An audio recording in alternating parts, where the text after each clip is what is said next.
শালা রে, তুমি শুধু একবার আমাকে বলো, শালাকে ধরে এনে যদি আমি মিশন না করে দিই। কে ও শালা? তুমি শুধু একবার আমাকে বলো। কে আবার? তুমি? মা গে মা, আমাকে কত বড় চুরির অপবাদ দিলে। আল্লাহ, হে আল্লাহ, তুমি এখানে মাটি ফাটিয়ে দাও, আমি চলে যাই। এত বড় অপবাদ মাথায় নিয়ে বাঁচা থাকার থেকে মরে যাওয়া মেলাই ভালো। এই লাগে রে শালি, আমি তোর বাপের বাড়ি যেতে চাই না, কারণ আমি যখন যখন তোর বাপের বাড়ি যাই তোরা আমাকে চোর সাজিয়ে দিস।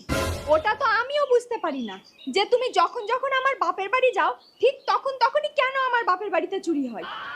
মানে তুই বলতে চাচ্ছিস যে চুরিটা আমি করেছি? আরে শালি, তুই জানিস না আমি কোন বংশের ছেলে? মাতাল হতে পারি কিন্তু চোর লয়। কে চোর না চোর সেটা আমার খুব ভালো করে জানা হয়ে গেছে।